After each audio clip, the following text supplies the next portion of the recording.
نحمده ونستعينه ونستغفره ونؤمن به ونتوكل عليه ونعوذ بالله من شرور أنفسنا ومن سيئات أعمالنا من يهده الله فلا مضل له ومن يضلله فلا هادي له ونشهد أن لا إله إلا الله وحده لا شريك له ونشهد أن سيدنا ونبينا وحبيبنا ومولانا محمدا عبده ورسوله صلى الله تعالى عليه وعلى آله وأصحابه وأزواجه وذرياته وجميع أهل بيته وبارك وسلم تسلیما کثیرا کثیرا اما بعد۔ اللہ تعالیٰ نے رمضان المبارک کا مہینہ اپنی عبادت کے لیے مخصوص کیا ہے، مقرر کیا ہے، اور اس ماہ مبارک میں اللہ تعالیٰ کی کیسی کیسی رحمتیں، اللہ تعالیٰ کی کیسی کیسی برکتیں اور اللہ تعالیٰ کے انوار و برکات کی بے شمار اور کیسی کیسی بارش ہوتی ہے، اس کا تصور ہم اور آپ، اس کا اندازہ ہم اور آپ نہیں لگا سکتے ہیں۔ بہت سارے لوگوں کا یہ گمان ہوتا ہے کہ رمضان المبارک محض دن میں روزہ رکھنا اور رات میں تراویح پڑھنے کو کہا جاتا ہے۔ ہاں بالکل، یہ دو عبادتیں رمضان المبارک میں بہت اہم ہیں، لیکن رمضان المبارک ان دو عبادتوں تک محدود نہیں ہے۔ در حقیقت رمضان المبارک اس سے ہم سے کہیں زیادہ کا مطالبہ کرتا ہے، اور قرآن مجید میں اللہ رب العزت فرماتے ہیں وَمَا خَلَقْتُ الْجِنَّ وَالْإِنسَ إِلَّا لِيَعْبُدُونَ۔ اللہ تعالیٰ فرماتے ہیں یعنی میں نے جنوں کو اور انسانوں کو صرف اپنی عبادت کے لیے پیدا کیا۔ اب یہاں پر یہ سوال پیدا ہوتا ہے کہ کیا اللہ کی عبادت کے لیے فرشتے کافی نہیں تھے؟ کہ فرشتے تو دن رات صبح و شام اللہ کی عبادت میں، حمد و ثنا میں اس کے حکم کو بجا لاتے ہیں، ہر وقت بلا کسی عذر کے اللہ تعالیٰ کے دربار میں حاضر رہتے ہیں، اور ہر وقت وہ اللہ کی عبادت کیا کرتے ہیں۔ تو کیا عبادت کے لیے فرشتے کافی نہیں تھے؟ تو میری معزز ماؤں اور بہنوں، فرشتوں کی اور انسانوں کی عبادت میں بہت فرق ہے۔ بلا شبہ اللہ کے فرشتے اللہ کی عبادت یکسوئی سے کرتے رہتے ہیں، نہ ان کو پیاس لگتی ہے، نہ ان کو بھوک لگتی ہے، نہ ان کو شہوانی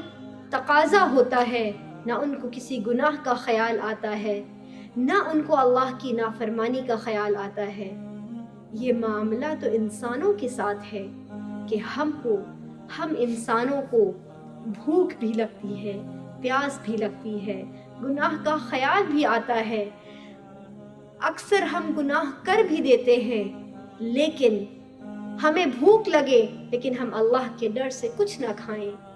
ہمیں پیاس لگے لیکن ہم اللہ کے حکم کو بجا لانے کے لیے ہم کچھ نہ پئیں، ہمیں گناہ کا خیال ہمارے دل میں آئے لیکن ہم تقوی اختیار کریں اور اللہ سے ڈر کر ہم کوئی گناہ کا کام نہ کریں، اور ہم سے اگر کوئی گناہ سرزد ہو جائے تو ہم اللہ کے حضور گڑ گڑا کر اور رو کر دعائیں کریں، معافی مانگیں۔ تو یہ معاملہ تو انسانوں کے ساتھ ہے، ہمارے ساتھ ہے، اس لیے ہماری عبادت، ہماری نمازیں، ہمارا قیام، ہماری تلاوت، ہمارا روزہ، ہماری زکوٰۃ، ان سب کا وہ کمال ہے، ان سب کا وہ مقام ہے جو کہ فرشتوں کی عبادت کا نہیں۔ رمضان کا لفظی معنی جھلسا دینے والا، جلا دینے والا ہے۔ لوگ کہتے ہیں کہ جب پہلی بار رمضان کا مہینہ آیا تھا تو اس وقت بے حد شدید گرمی میں، جھلسا دینے والی گرمی میں یہ مہینہ آیا تھا، اس لیے اس کا نام رمضان رکھا گیا۔ لیکن بہت سے علماء کہتے ہیں اس ماہ مبارک میں اللہ تعالیٰ اپنی رحمت سے، اپنے کرم سے، اپنے رحمتوں کی بارش سے بندوں کے گناہوں کو جھلسا دیتا ہے، جلا دیتا ہے، ختم کر دیتا ہے، اس لیے اس کو رمضان کہا جاتا ہے۔ پورے سال میں 12 مہینوں میں ایک مہینہ اللہ کی عبادت کے لیے مخصوص کر لیں۔ 11 مہینے ہم ہمارے کاروبار میں، ہماری مصروفیت میں، مشغولیت میں ہمارے دلوں پر سیاہی جم جاتی ہے، ہمارے دل سیاہ ہو جاتے ہیں، اللہ کی فرما برداری سے، اللہ کے ذکر سے کئی بار اکثر خالی ہو جاتے ہیں۔ تو اللہ تعالیٰ نے ایک مہینہ ہم کو دیا کہ آؤ اس مہینے میں تم اپنے دلوں کا زنگ چھڑا لو، تم اپنے دلوں کی سیاہی کو چھڑا لو اور میری طرف متوجہ ہو جاؤ۔ کوئی اللہ تعالیٰ اس ماہ مبارک میں فرماتے ہیں کہ کوئی ہے مجھ سے رحمت طلب کرنے والا کہ میں اس پر اپنا رحم کروں، کوئی ہے مغفرت طلب کرنے والا کہ میں اس کی مغفرت کروں، کوئی ہے رزق میں برکت مانگنے والا کہ میں اس کے رزق میں برکت دوں۔ تو چلیے اس ماہ مبارک میں ہم اپنی مشغول زندگی میں سے اللہ کے لیے وقت نکالیں، اپنے گناہوں کی توبہ کریں اور اس ماہ مبارک کو زیادہ سے زیادہ عبادت میں گزاریں، زیادہ سے زیادہ تلاوت قرآن کریں، زیادہ سے زیادہ دعائیں مانگیں، مغفرت طلب کریں، اور نہ صرف اپنے لیے مانگیں بلکہ آج کے موجودہ دور میں جو حالات پیدا ہو گئے ہیں وہ بہت مشکل ہے۔ ہم سب کو کوشش کرنی چاہیے، جس کے پاس مضبوط اور بلند یا کمزور جیسی بھی آواز ہے اس کو آواز اٹھانی چاہیے۔ جو دعا کر سکتا ہے وہ دعا کرے، جو لوگوں تک پہنچ سکتا ہے وہ لوگوں تک پہنچے اور اسلام کے پیغام کو عام کرے۔ ہم سب کو ایک ساتھ ہو کر اسلام کا پیغام عام کرنا چاہیے۔ اسلام کا پیغام، اسلام تلوار کے زور پر نہیں پھیلا، اسلام اخلاق کے زور پر پھیلا ہے۔ ہمارے نبی صلی اللہ علیہ وسلم کے اخلاق کو اپنانا چاہیے کہ انہوں نے کیسے کیسے تکلیفیں اور پریشانیاں سہیں، لیکن اپنے کردار کے ذریعے، اپنے اخلاق کے ذریعے انہوں نے دوسروں کے دلوں میں، اس دنیا کے دل میں، اس پورے عالم کے دلوں میں اسلام کا پرچم بلند کیا۔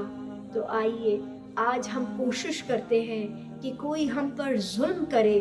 اگر کوئی ہم پر ستم کرے، لیکن ہم ہمارے نبی والے اخلاق کا مظاہرہ کریں گے۔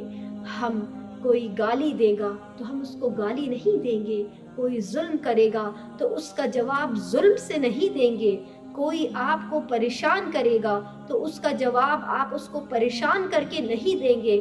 بلکہ ظلم کا جواب محبت سے، گالی کا جواب نرمی سے، کوئی آپ کو تکلیف دے تو اس کا جواب اس کو معاف کر کے ہم دیں گے۔ یہی ہمارے بزرگوں کا طریقہ ہے۔ ہمارے بزرگوں نے ہمیں لڑنا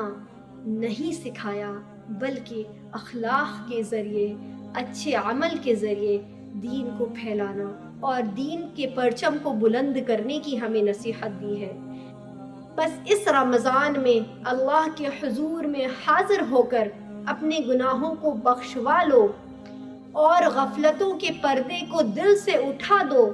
تاکہ زندگی کا ایک نیا دور شروع ہو جائے۔ اور اسی لیے قرآن کریم نے فرمایا کہ یا ایھا الذین آمنوا کتب علیکم الصیام کما کتب علی الذین من قبلکم لعلکم تتقون، یعنی یہ روزے تم پر اس لیے فرض کیے گئے ہیں تاکہ تمہارے اندر تقوی پیدا ہو جائے۔ تو رمضان کے مہینے کا اصل مقصد یہ ہے کہ سال بھر کے گناہوں کو بخشوانا اور غفلت کے حجاب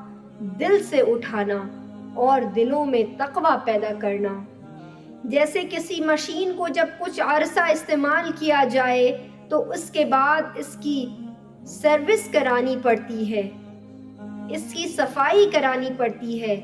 اس لیے اللہ تعالیٰ نے انسان کی سروس کے لیے یہ رمضان المبارک کا مہینہ مقرر فرمایا ہے، تاکہ اس مہینے میں اپنی صفائی کراؤ اور اپنی زندگی کو ایک نئی شکل دو۔ آپ نے بہت سے بیانوں میں سنا ہوگا کہ فلاں عمل کا ثواب اتنا گنا ملا، اس عمل کا ثواب اتنا ملا، فلاں عمل کا ثواب اتنا ملا۔ اور روزے کے لیے اللہ جل شانہ فرماتے ہیں کہ روزہ میرے لیے ہے، لہٰذا اس کا اجر اور ثواب میں ہی دوں گا۔ اس لیے ہم سب کو یہ کوشش کرنی چاہیے کہ روزے میں ہمیں تقوی کو اختیار کرنا چاہیے اور کوشش کرنی چاہیے کہ اللہ سے لو لگائیں، اس کی فرما برداری کریں اور ہم زیادہ سے زیادہ عبادت کریں۔ اب جب ہم آخری عشرہ میں داخل ہو رہے ہیں تو اس عشرے میں ہمیں اور بھی زیادہ احتیاط کی ضرورت ہے، ہمیں اور زیادہ اللہ سے لو لگانے کی ضرورت ہے اور کوشش کرنی چاہیے ہمیں اس عشرے میں شب قدر مل جائے۔ شب قدر کو ڈھونڈنا چاہیے، کوششیں کرنی چاہیے کہ وہ ایک رات ہے جو ہزاروں رات سے بہتر ہے، وہ ایک رات ہے جب اللہ تعالیٰ اپنے انوار و برکات بے شمار بندوں پر نازل کرتا ہے۔ اس لیے ہم سب کو یہ کوشش کرنی چاہیے، اگرچہ جو رمضان کے دن جا چکے ہیں وہ غفلت میں نکل گئے ہوں یا عبادت کم کرنے یا ہم سے عبادت کم ہوئی ہو، تو ہم کوشش کریں کہ یہ جو آخری عشرہ ہے اس میں ہم ہماری عبادتوں کو پالیں، ہمارے رب کو پالیں، کہ اللہ ہم سے راضی ہو جائے، کہ ہمارا رب ہم سے ناراض ہے، اللہ ہم سے راضی ہو جائے، ہمارے عمل نہیں رہے وہ کہ ہمارا رب ہم سے راضی ہو، لیکن پھر بھی ہمیں ہماری کوشش کرنی چاہیے، معافی مانگنی چاہیے، مغفرت کی دعائیں کرنی چاہیے، نہ صرف اپنے لیے بلکہ سارے عالم کے مسلمانوں کے لیے، اور سارے عالم کے لیے ہمیں دعائیں کرنی چاہیے، رحمت کی، مغفرت کی، اور اللہ تعالی ہم سب کو سیدھے راستے پر چلا دے۔ جیسی جیسی پریشانیاں، جیسی جیسی تکلیفیں ہمیں پہنچ رہی ہیں، اللہ تعالی صبر کے ساتھ اور مضبوط قدم کے ساتھ ہم کو ان مصیبتوں سے، ان پریشانیوں سے نکلنے کی توفیق عطا فرمائے۔ شب قدر میں ہمیں یہ کوشش کرنی چاہیے کہ ہم اس آخری عشرے میں ہمارے رب کو پالیں، ہمارے رب کو پالیں، کہ ہمارا رب ہم سے ناراض نہ ہو، ہم ہمارے نبی کی بد دعا کا سبب نہ بنے کہ جبرائیل علیہ السلام نے کہا لعنت ہو اس پر جس کو رمضان المبارک کا مہینہ میسر ہوا اور وہ شخص اپنی مغفرت نہ کروا سکا۔ ہمارے نبی نے جبرائیل علیہ السلام کی اس بد دعا پر آمین کہا، تو ہم اپنی بخشش کروا لیں، مغفرت کروا لیں۔ اس ماہ مبارک میں ہمیں اس چیز کی کوشش کرنی چاہیے اور اس آخری عشرے کو بھرپور عبادت میں گزارنا چاہیے، اللہ سے معافی مانگنی چاہیے، اللہ کے حضور میں حاضر ہونا چاہیے، راتوں میں قیام کرنا چاہیے۔ اللہ تعالی ہم سب کو سننے سے زیادہ عمل کرنے کی توفیق عطا فرمائے۔ وآخر دعوانا ان الحمد للہ رب العالمین۔ السلام علیکم ورحمۃ اللہ۔